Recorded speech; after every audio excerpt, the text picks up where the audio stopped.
समस्त को मोर नमस्कार। पुणी आज आ गोटे पीडियाट्रिक टिप्स नहीं आसी आपण मान पाखक न्यू मदर्स मानक यहाँ स्पेशली टिप्स। न्यू मदर्स मानकर गोटे कनसर्न थाए जे आम छुआ मानू खाइबा को देला परे कौन बर्पिंग करवा जोटा कि छुआ हेकुटी निए सेटा कौन निहाती जरूरी। हाँ सेटा गोटे निहाती जरूरी कारण आम जिते छुआ मानू बर्पिंग कराऊ सेटा कौन कराए ना तार श्वास बेले बेले बर्पिंग न कराइबा द्वारा कौन हुए ना तार छुआटा वोमिटिंग करदिए बांती करदिए जोटा कि तार श्वास नली भितर को पशि जाए सेटा ही हूँ प्रोब्लेम आनिदिए। तेणुक न्यू मदर्स मानू मोर गोटे यहाँ गोटे टिप्स जे छुआटे क्षीर खाई सारा पर आपड़ जिते भी थकी जाई थांतु बर्पिंग करने बिल्कुल भी भूलांतुनी।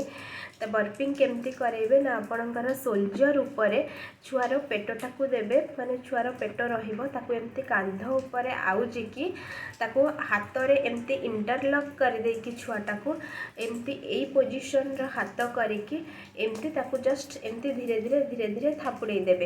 तो थापुड़े देला परे आपण देखिबे 4 ରୁ 5 मिनिट परे गोटे जमते आम बड़ लोक मैंने डकार नौ सेमती गोटे साउंड आसूची माने से हेकुटी नेबार साउंड आसूची आउ से साउंडटा आसीगले ही माने बहुत बढ़िया माने छुआटा तार क्षीरटा को भल भाव हजम कर जहाँफल वोमिटिंग हेनी आउ तार श्वास नली को भी जीवाई कि जो क्षीरटा श्वास नली वाइन पाइप रे पशिजार भी वोमिटिंगटा संभावना बहुत अनुसार कमी जाए जोटा कि केतेकांशक छुआ मानकर हो जाए। तो सहीटा गोटे बड़ पीडियाट्रिक प्रोब्लेम नहीं आसे।